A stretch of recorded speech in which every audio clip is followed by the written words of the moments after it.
Welcome to today's training, Public Speaking Made Easy. I'm John Terry, and I want to say thanks for joining me. We're going to talk today about one of the greatest fears in humanity today, and that's the fear of public speaking. In fact, 75% of Americans recently surveyed said they were more afraid of speaking on a stage than they were of dying. Public speaking and the fear of that even has its own anxiety disorder name in the field of dealing with disorders and anxieties that we deal with. It's called glossophobia. More people today are afraid of speaking in front of other people than they are of dying. Now, that amazes me because every single day, you and I are speaking on a stage in front of other people. Now, you may not realize that, but every day you are speaking on a stage, whether it's an audience of 1 or 2 or 20 or 200, every day we're speaking to other people. And anytime we're speaking to someone else, we're on a stage. Now, it may not be the stage that we think of and that many of us fear. That stage may be the dining room table. It may be a discussion with workmates around a conference table. It might be a Zoom meeting with peers, with customers, or teammates. It might be sharing what we do at a Rotary, a chamber, or a networking event, or it might be speaking from a stage. Whether you realize it or not, every one of us is speaking every single day from a stage.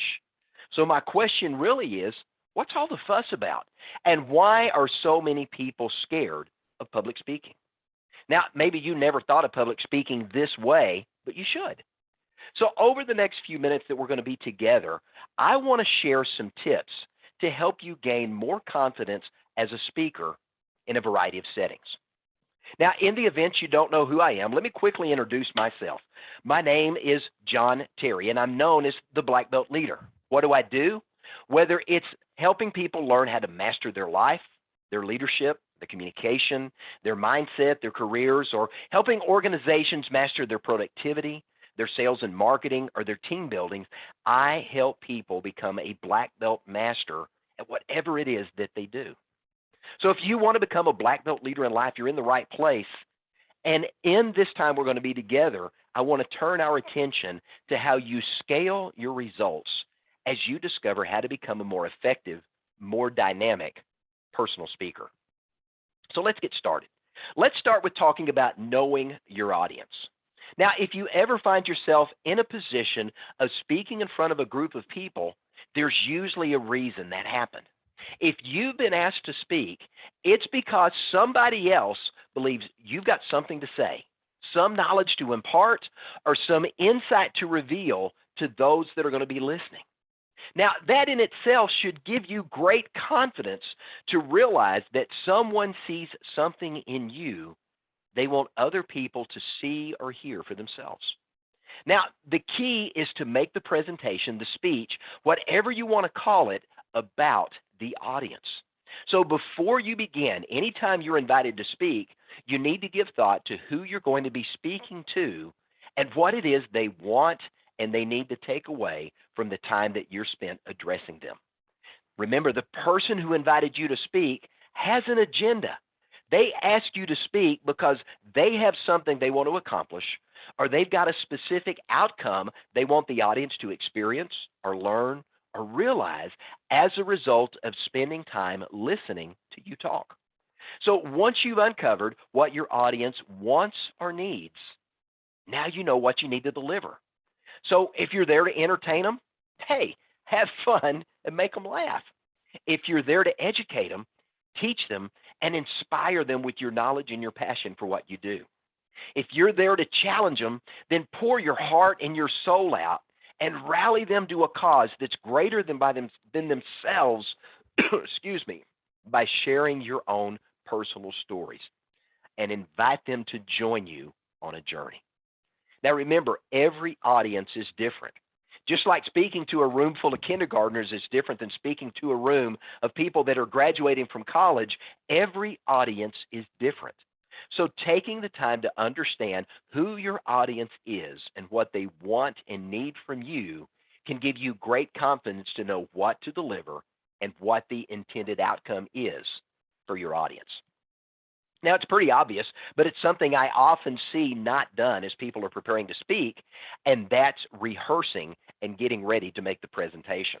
I've heard it said, and I share it in some of the speaking classes I teach, unspectacular preparation is the key to spectacular performance. Now, once you've identified the topic you're going to be speaking on, you know who the audience is you're going to be speaking to, now it's time to put the speech together. And once you've put the speech together, you want to rehearse it because rehearsing it is only going to make it better. So as you're putting your story together, as you're putting your message together, some questions you need to ask yourself is, what do I want the audience to learn? What are the key points I want to deliver and make sure they walk away knowing more than they knew before they heard me? Where do I fit in my personal stories? Where can I move my audience emotionally? What is my call to action at the end of the presentation so they can act on what they've heard? You want to make sure you're preparing your main goals, and you want to focus on knowing your key getaways so that you don't walk away after delivering your speech and realize you forgot to hit on a key point. So once you've created your presentation, now you want to practice it. You want to rehearse it multiple times before delivering it. Why? Well, it's pretty obvious there. The more you rehearse your speech, the more comfortable you become with the subject matter. This is going to boost your self-confidence because you're now simply repeating a message you've already delivered multiple times. This is one of the reasons professional speakers appear so good on stage. They are redelivering, repeating a message they've delivered hundreds of times before. And just like any learned behavior, the more you do something, the more comfortable and the more confident you're going to become at doing it. And speaking is no different. So let me share a tip for rehearsal that can really make it even better. Practice delivering your presentation in different settings, including some settings that have built-in distractions. Practice making your presentation with the TV turned on, or with the radio in the background, or when you're walking the dog and you're having to be cognizant of traffic and other things going on around you. Learning to present your material in the midst of distraction is going to teach your brain to focus on the subject matter you want to deliver, really honing it down into that part of your brain that you want to be engaged when you're speaking. As you're practicing delivering your content with distractions, you're going to engage the part of your brain known as the reticular activating system, which is the part of the brain that helps you filter out distractions and stay focused on the main thing. So practicing with distractions allows you to train your reticular activating system to help you stay more focused. Now, for me, I've done practice presentation in front of kids at the park, while driving down the road, while hiking with my dogs, anywhere I can put myself in an awkward or different scenario to make a presentation, I do that. Imagine hiking up a 230-foot mountain and doing your presentation. You're struggling to get one foot in front of the other, and you're trying to make your presentation at the same time. That can be uncomfortable, but it allows me to get much better at what I do so that when I'm in front of an audience, I can deliver the goods, and I can deliver them in a great way. Now, it's also important to practice with distractions because you never know when you're going to be put in an uncontrolled environment and asked to speak. Maybe it's a company picnic or an outdoor venue or a facility that's next to a major international airport where I had to speak one time, and every 7 minutes, an engine, the roars of the jet engines as the planes were taking off would shake the literal hotel room that I was speaking in that day. It was quite an entertaining moment.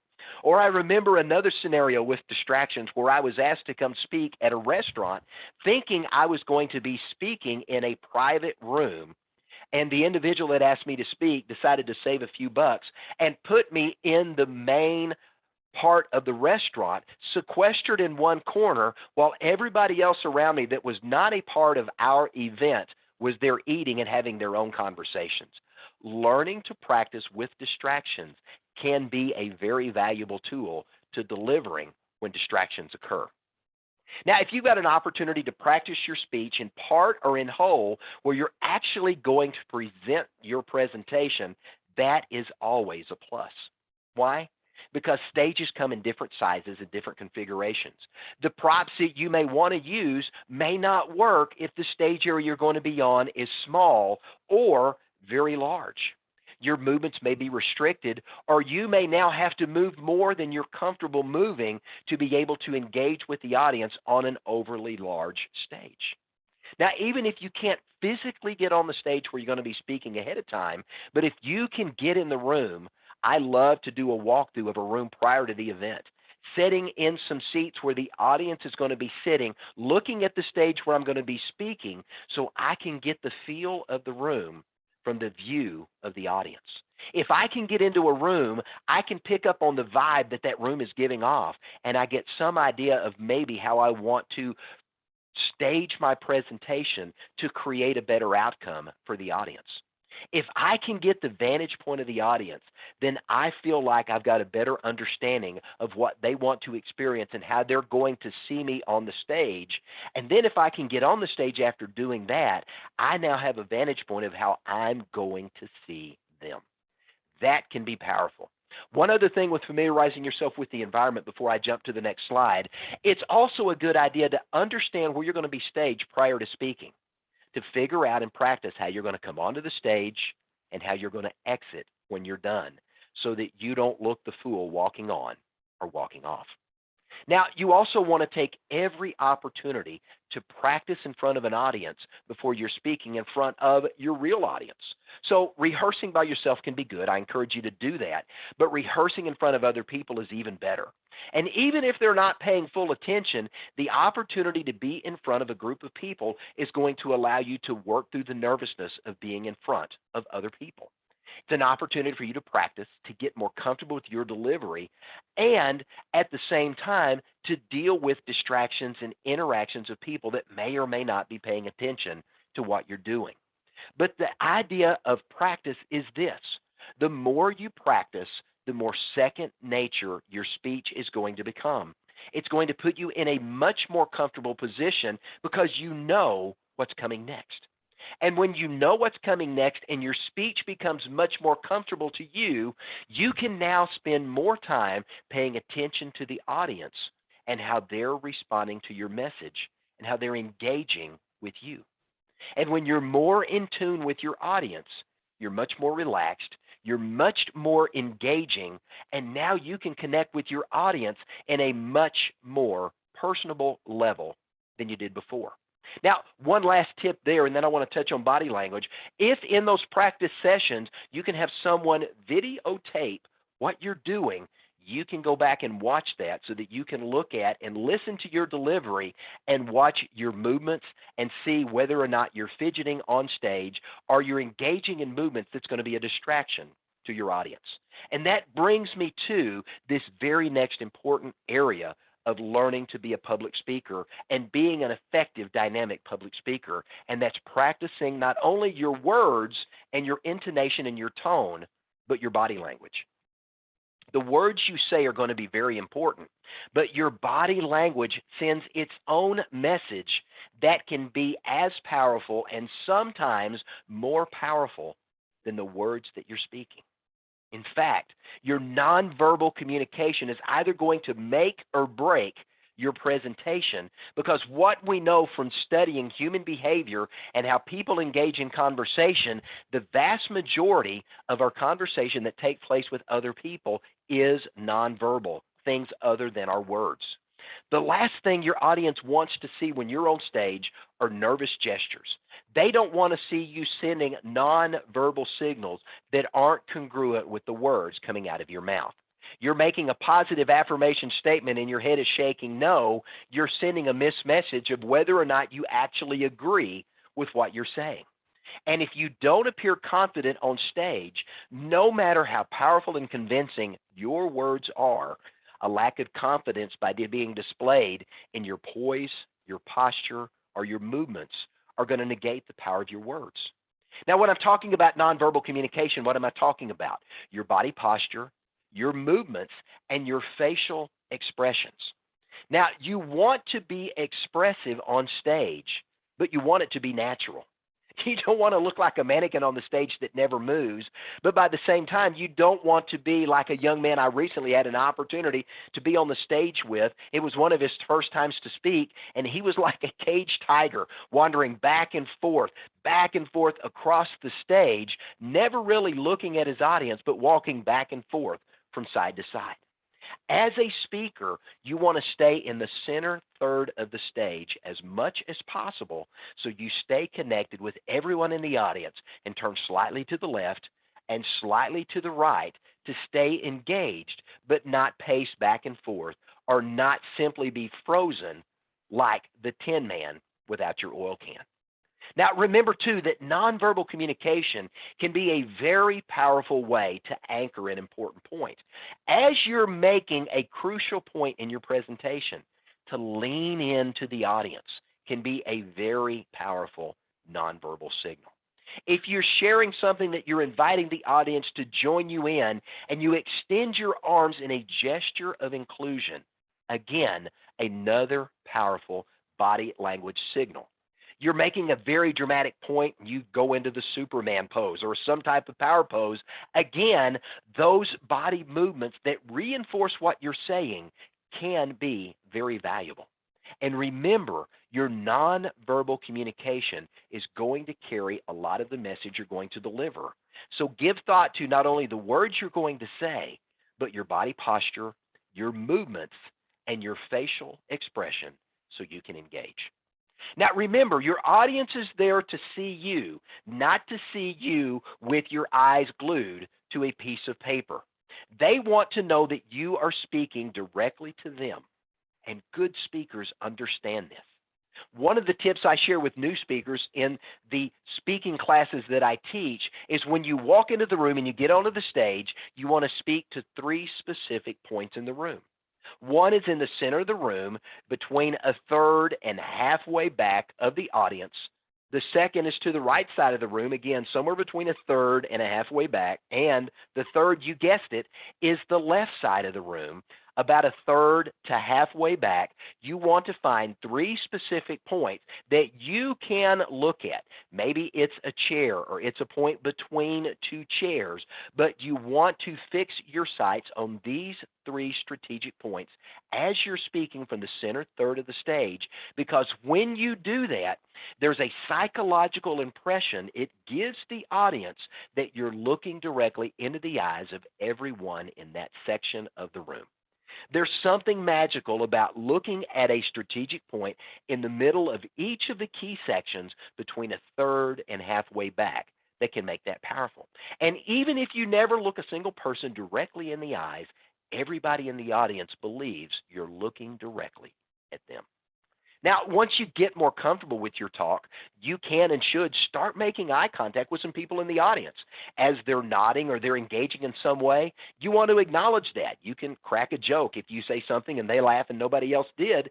That creates a personal impression with that individual, but it also creates an expectation in the audience that if they're engaging, you might single them out and acknowledge them too. This allows the audience to feel like they are a valued part of the presentation, and it's a powerful connection tool that you can use to endear them to your audience. Again, remember, they don't want to see you staring off blindly in the distance or, at worst, reading your speech verbatim from a piece of paper. Now, it's important to remember that anytime we're nervous or excited, we have a tendency to talk faster. A great presentation is great in part because what you are saying, the actual message, can be understood by the audience. But if you're talking 100 miles an hour, never taking a breath, and your sentences all run together, nobody can understand what you're saying. Slow down. When you're talking 100 miles an hour, never taking a breath, nobody knows what you're saying. Those key points you want to make go in one ear and out the other. Your audience never has a chance to digest what you're sharing or weigh the power of your words. When those important points get missed, the audience walks away no better off than before you started speaking. That never gets you invited back to speak again. Now, this is where practice again can be invaluable. And as you're practicing, you can practice your presentation with a specific cadence or rhythm. If you know you got a 20-minute slot to fill, you can rehearse your presentation so that you're on time every time before you ever set foot on the stage. So even if you're a bit excited when you get started, your mental muscle memory from having practiced that speech over and over is going to quickly kick in, and you're going to find yourself returning to that cadence or that rhythm you've gotten comfortable sharing, and all of a sudden you've filled the allotted time, not too early and not too late. Now, by slowing down, you also give yourself an opportunity to think and to process what you're saying. And it does the same thing for the audience. There may be people in the room that are taking notes and wanting to write down your important points. If you never slow down and give their hands an opportunity to catch up with your words, you're going to leave them behind, and they're going to feel like they don't matter to you. Now, slowing down and being intentional about the words you're going to say can also keep you from going off script and rambling, which is a surefire way to get lost in a presentation. Now, don't be afraid of pauses. There is great power in a pause. 3 seconds of silence can seem like 3 minutes if you've got the audience engaged and they're hanging on a compelling personal story. You see this all the time in TV and in movies. They get you all spun up, emotionally charged, and just when you're at this moment of suspense, what do? They break to a commercial. Or, like in the old Batman TV series, Batman and Robin have been captured by a penguin or the Riddler or somebody, and you think they're about to meet their doom, and then what happens? Join us, same bat time, same bat channel for the exciting conclusion. They leave you hanging. Guess what that is? It's a pause. Good speakers use pauses as an anchoring tool. They use it to build suspense or anticipation with their audience. So think about this. You're telling an engaging story, and just before you get to the dramatic conclusion, you pause. Those 3 seconds can seem like an eternity as the audience is emotionally being stirred, wondering if the hero won, if you were able to achieve the goal or objective, or if you lost. You're making an important or critical point, and you pause to give the audience time to absorb a life lesson you've learned that changed your life and could change theirs. What I like to refer to as a pregnant pause can leave the audience in suspense or leave them in anticipation, and that can be extremely powerful when you're tying it to a critical or emotional point that you're trying to make. Now think about this. You pose a thought-provoking question, and then you pause. Why? You want to give the audience time to answer the question in their mind. This is a powerful tool of connection and engagement that speakers use to their advantage. Now, you can also use a speech to give you an opportunity to hydrate, even as the audience is giving thought to what's going to come next. How is this story going to end? Is it going to end on a high note or a low note? Pausing can have a great impact when you're emphasizing a key point and you're emotionally connecting with the audience. If you go quiet for a moment, take a long, deep breath or a sip of water, the audience is going to wait. Now, another important area that you've got to work on to make public speaking dynamic and much more effective is to remember you're there to speak, not to whisper and not to yell. You want to make sure you open your mouth, and you want to speak clearly and distinctly so that you can be heard. You want to project your voice in such a way that you're going to come across as bold, confident, and sure. But remember this, if your audience can't hear you because you've gotten so soft, they can't hear what you're saying. Nobody's going to benefit from what they can't hear. So if you're telling a funny story, or you're telling a joke, and you're talking so fast, or you're talking so loud, or you're talking so soft, nobody hears it, don't be surprised if they don't laugh. Now, let me also mention here that learning the nuances of pitch and tone and volume can be huge in connecting with the audience. My speaking coach reminds me often that sameness is the death of a speaker. It's okay to be louder at times, to be softer at others, to be much more excited and animated at certain times, and at other times more calm and subdued. The story you're telling and the point you're making should dictate the changes in pitch and tone and volume and how you're interacting with the audience and moving the energy of the room up and down so that the audience stays engaged. Those little subtle shifts in tone and pitch and volume can leave you in a position of taking the audience with you in the ups and the downs of the journey you want to take them on.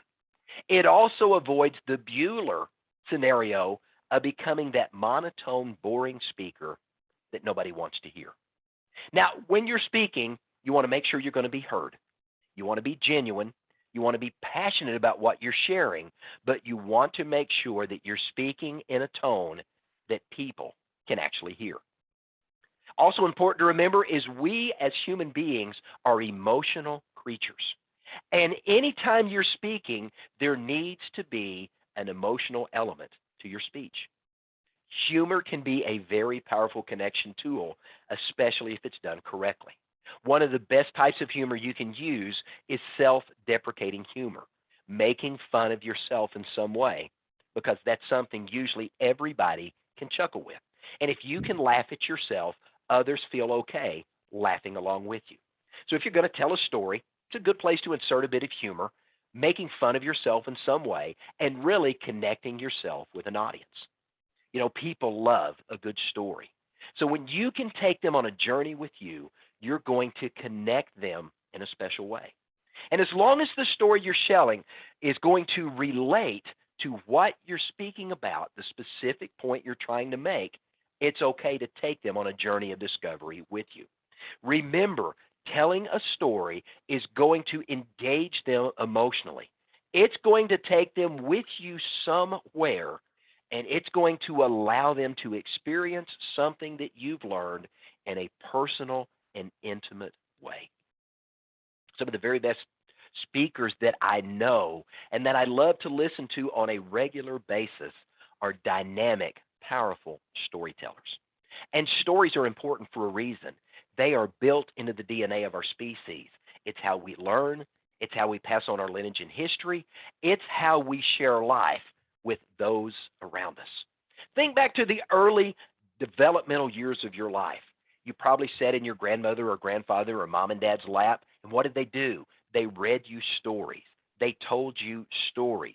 And years, even decades later, we still remember those stories because they're emotionally engaging and our minds are hardwired to remember stories. And the last thing I'll say on this when it comes to humor and emotion is this: information without entertainment becomes boring very quickly. Now, you want to pay attention to your audience. Again, another reason to practice and be comfortable so that as you're speaking, you can pay attention to what's going on in the dynamic of the audience around you. You want to gauge their interest and reactions. If you see people nodding and agreeing, you want to acknowledge that, pulling them into the conversation with you. If the audience is fading, you want to transition to a story. You want to do something to lift the energy of the room. Maybe it's giving them a quip or a quote, or asking them to tell something to their neighbor sitting to their left or to their right, and getting them to engage in some way that pulls them back in to the presentation. Now, again, this is where your pitch and your tone and your volume and your nonverbals can help the energy in the room from flatlining. Also important to watch for feedback if individuals in the room are taking notes or you make a statement and you get these looks of confusion. If you see that, it's okay to go back and repeat those important points that you want people to remember, because repeating those important points gives individuals taking note an opportunity to write those important notes down. And if you share an important note and you tie that back and anchor it with a story or a quote or a visual, It gives the note takers time to finish their note taking and to stay caught up with what you're sharing. Now, the makeup of every audience is going to be different. Sometimes you're going to have an engaged, exciting audience hanging on every word. Other times, and I've experienced this, you're going to go into an audience and you're thinking, dear Lord, why am I here? These people have no interest in what I'm sharing. But sometimes an audience just is not going to emotionally engage. It happens. Other times, people are going to be hanging on every single word that you have to say. And sometimes your message just isn't going to click. That's okay. Remember, as a leader, you're there to challenge the status quo, to change things for the better, and you're there to deliver the content that you've been asked. How the audience responds is going to differ with every single audience. Now, also important to remember that if you're there to speak on a controversial topic or a topic that may challenge someone's views or opinions or beliefs, not everybody is going to be open to immediately receive what you have to say. Be prepared for that and understand that's okay. Now, if you're sharing something controversial that people don't agree with, you're going to have to dismiss the furrowed eyebrows, you're going to have to dismiss the cross-armed, and you're going to have to focus your attention on the people that are visibly engaged, that are enjoying your presentation, and nodding yes at the words that you're saying. And it's okay to acknowledge that there are those in the audience that may not agree with what you're sharing, and that's okay. You simply want to challenge them to listen with an open mind, and then they can make up their own decision at the end of the presentation. Remember, not everyone is going to be a fan of everything you got to say, and sometimes the message simply isn't going to resonate with everybody in the room. Your job is there to deliver your message with passion. The audience is going to process what you say. They're going to draw their own conclusions for good, for bad, or for other. So as long as you're delivering your goods with integrity, you're seeking to add value to the audience, you've done what's been asked on you. Now, it's also important to remember how you open your presentation is going to set the tone for how your speech is going to be received. You don't want to walk out and start your speech with, hello, my name is John, and I'm going to talk about X, Y, Z. That doesn't capture anybody's attention, and it sounds like you're there to deliver some canned response. Instead, you want to do something to capture the audience's attention on the front end. What did I do on the front end of this presentation? I talked about the fact that 75% of Americans are more afraid of public speaking than they are of dying. I shared a statistic. You could open with a question. You could open with your own stat. You could share an anecdote, or you could share a concise quotation. But remember, whatever you're going to say to open your remarks, you want your first words to grab the audience's attention, to get them to lean in, and to get excited to hear what's coming next. Now, if you're going to use images, such as a PowerPoint presentation, props, or other visuals, you want to use them sparingly. Any presentation materials that you are going to use, remember, they are an extension of you, and they should complement, not detract from your message. You want to make sure that if you're doing a presentation, it's aesthetically pleasing, it has a professional look and feel, it's not overly gaudy or not overly bold that takes away from your presentation or takes people away from looking at you as the expert. You want your visuals to support, not to replace you as the expert. So you want to make sure if you're using graphics, use those sparingly and make sure that the focus and the emphasis is on you. Now, if you are going to use images, you want to make sure that the audience can see the images you're going to share. So maybe you're sharing statistics as part of what you do. If it's a large room, you want to consider not using a line graph because line graphs with small print may not be able to be seen from the back of the room. Maybe in those scenarios, rather than using a line graph, you use a pie chart or a bar chart, a larger visual image that people can see, not only in the front of the room, but in the back of the room. And let me tell you from experience, because there have been a number of times when the PowerPoint didn't work, the clicker quit working, audio or video that we were going to play, all of a sudden, the crazy gremlins showed up and technology didn't work. You want to rehearse and test your equipment ahead of time and always have a plan B so that if your presentation isn't going to present, you can present without it. Another good reason to practice and not to be solely reliant on a visual to get you through your presentation. Also important that you turn your nervousness into excitement. Now, remember, it's not just speakers who get nervous. Professional athletes, musicians, anybody that engages with the public in any type of major world-class activity is going to get nervous. The people that walk onto the stage to present on Broadway, they get nervous before every presentation. Nervousness is to be expected. It's okay. This is how the body prepares itself to perform at a next level of success. Good presenters turn nervousness into excitement. They understand that this is the body's way of gearing itself up to perform at a higher level. If you've got sweaty hands or an increased heartbeat, accept that and embrace it, because an increased heartbeat means that more oxygen is pumping through your body. That's going to increase your focus and awareness. It's going to heighten your senses to be more aware of what's going on in your audience. It's going to increase your muscle tone, giving you the ability to be more engaging in the presentation, and it's going to give you the boost you need to project your voice to those you're speaking to.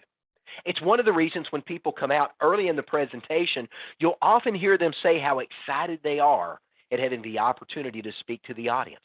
What are they doing? They're mentally affirming the nervousness that they're experiencing, and they're telling their body it's okay to use that as excitement and to use it to their advantage. Even the biggest name speakers get nervous before they step on a stage. It's normal. It's okay. It's to be expected. Nervousness can be one of your greatest allies if you turn it into excitement. Now, I've touched on it before, but I want to remind you of this again. You need to make sure that you practice what you're going to deliver so that you can present with confidence before your audience. If you're reading directly from a script or a slideshow and that becomes your support mechanism, it's going to appear to the audience that you're simply delivering a canned presentation and you're not the authority figure or the expert that you've been introduced at. This is not a position that you want to find yourself in if you want to truly engage with the audience and to be seen as an authority figure or an expert or someone that is there to add value to the audience. If all you're doing are reading the words from a page or the lines from a PowerPoint presentation, you are not seen as a professional. So here's a tip. When you're practicing your speech, don't write it out verbatim, even though you may be tempted to do so. Create an outline of the main points that you want to share, and then add some small bullet points underneath each of those main points to cue you to a story, a statistic, a quote, or whatever it is that you want to share. Here's what I do know, because I've seen other speakers do this. If they write every word out, they have a tendency to want to take that script onto the stage with them, and then as they're sharing, they tend to want to look down and make sure they haven't missed something, and the next thing you know, they're reading from the script and they're not engaging with the audience. And here's something else about reading from a script. When you read from a script, it's all too easy to shift into that monotone style of speaking that literally puts the audience to sleep. Now, there are a couple of exceptions when it's okay to read from a speech. Let me share with you when those are. Number one, when delivering a eulogy. If you're delivering a eulogy, it's okay to write down every word and every thought in detail. Why? Because if you're delivering a eulogy at a funeral or a memorial service, this can be a difficult time for you and the other people in the audience. You as a speaker, especially if you knew the individual, you're dealing with your own emotions. At the same time, you've been asked to communicate with the audience and share in an effective and heartfelt way. So if you're having to deliver a eulogy, let me share a couple of tips. Number one, limit your speech to cover just 2 or 3 main points. Let me tell you right now, because I've delivered a number of eulogies over the years, it's impossible to sum up an individual's life in just a few minutes. So I'm going to tell you from experience, don't even try to do so. Don't worry about telling their entire life story. Instead, pick out one or two key stories that relate to you on a personal level and can relate to those in the audience that knew this individual. They want to hear you share a meaningful story, a personal story, an anecdote, or a quote from that individual that speaks to how they lived life and how they influenced you in some way. The other important thing when you're delivering a eulogy is to make your message inspiring. Everybody there is dealing with grief. And if you can help the audience look at the occasion and remember the warmness, the lightheartedness, bring a smile to their face as you share a heartfelt memory of that individual, you're giving them fuel to get through the grieving process and remember that individual as they wanted to be remembered. Now, another area where it may be important to have more of a canned speech is if you're accepting an award. You know, how many times have I watched the Oscars or the Emmys or another award show to watch some of the, quote, best actors and actresses be recognized for their achievements on stage, and they get in front of a live audience and they get flustered, they get tongue-tied, and they have difficulty even saying thank you for an award. And these people are supposed to be expert speakers. Impromptu speaking can be some of the most difficult types of speech to give. So here's a tip from Toastmasters if you have to accept an award. Number one, show your personality. Your acceptance speech should come from your heart. Be yourself. That's why you won the award. Number two, be gracious. Acknowledge the work that's been done by the team as well as competitors, and thank the organization that selected you to receive the award. There were other candidates that could be chosen, but they chose you. Use this opportunity to also compliment those who didn't win the award. Now, you do want to show some excitement because the last thing you want to do is being recognized as an award and not showing graciousness and excitement over being selected as the individual that was the person selected from a group of your peers. You don't have to jump up and down and scream and yell, but you do want to show some emotion that you're truly grateful for being recognized. But at the same time, don't forget to be modest. Your speech should be heartfelt, but you shouldn't make it all about you. Now, when you're introducing an individual, this again is another opportunity to make sure that you have gotten a written speech down. And this is where it's one of those times that it's okay to go with what's written on a sheet of paper. Because when you're introducing another speaker, remember this, it's not about you. It's an opportunity for you to put the individual that you're introducing, that speaker that's coming behind you, to put them in a comfortable, confident position as an authority figure, as an expert, as a leader, or as a star, and you're setting the audience's expectation in advance. It's your opportunity as the individual making the introduction to set them up for a successful speech. So if you've been asked to do an introduction, let me share a couple of tips here. Number one, don't steal the show. Keep your introduction to 60 to 90 seconds at most and speak only on topics that are related to the speaker. Any other announcements that you may want to make need to be made at the end of the ceremony or at the end of the speech. Now, again, just like opening with a quote or a quip or something to grab the audience's attention, you can use that same leverage when you're doing an introductory speech. You can grab the audience's attention with a humorous anecdote, an impressive milestone about that speaker, or an inspiring quote that someone has shared about having heard this individual speak and the impact it's made on their life. Now, you don't want to give away the secret sauce of what they're going to speak, but you do want to highlight some of their attributes, some of their qualifications, setting the stage for what the audience is going to hear and creating that expectation they're going to hear from an authority or an expert in the subject matter that's about to be presented. And regardless of the type of speech that you're doing, when allowed, you want to make sure that you say thank you to your audience. If you're speaking from a stage and the venue allows, you can leave your audience with a thank you gift. Maybe it's a white paper or access to a free video or some training that you have. If you can leave a gift with the audience, it demonstrates that you're there to add value beyond the speech that you're making, and you're saying thank you to those in attendance for their time in giving the opportunity to hear you speak. Again, it can be a white paper, it could be a checklist, it could be a video training you put together, or some other gift that you can bestow upon the audience. But even if you can't leave them with a thank you gift, don't forget to thank the audience for their time and for their attention. If they gave you their applause, acknowledge that.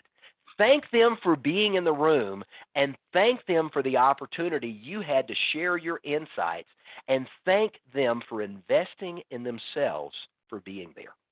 The more value you can add to the audience, the more you as the speaker are going to be appreciated. And with that, I want to practice what I teach. So I want to say thank you for taking time out of your busy day to join me for this very special training on public speaking. I trust that you found this time of value and that you've gained some newfound insight into how to become more confident as a speaker and your ability to deliver an exceptional performance. Whether you're speaking on a stage 1-to-1, 1-to-2, 1-to-20, 1-to-200, or 1-to-2,000. Now, my goal every time I teach and train is to leave you with some nuggets that are going to help you to grow, to improve, and to become a better version of yourself. Remember, as I said at the beginning of this presentation, you're speaking on a stage every single day.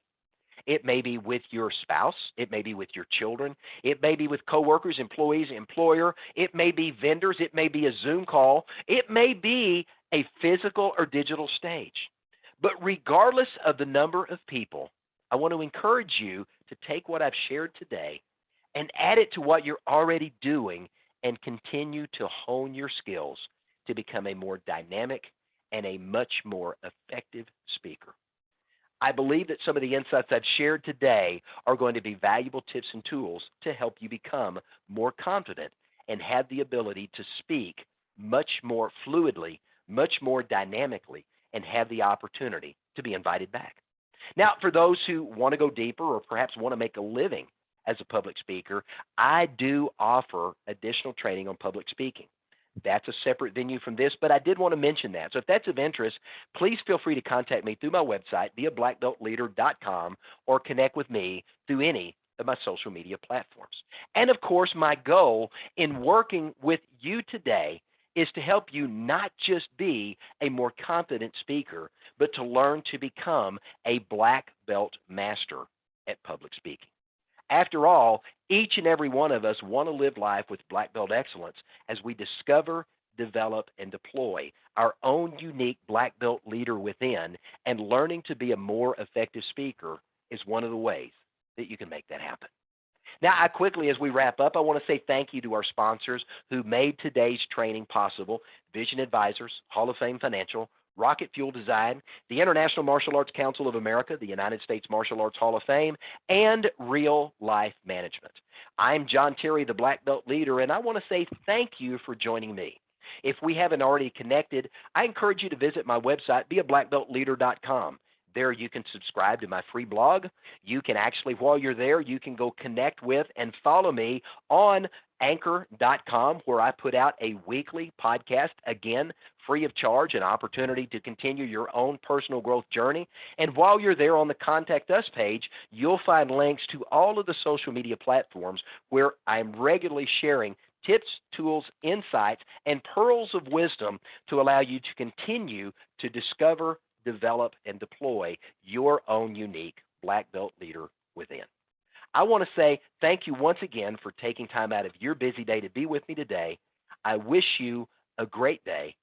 Go continue to make a difference, and don't just be a leader, be a black belt leader. Have a great day.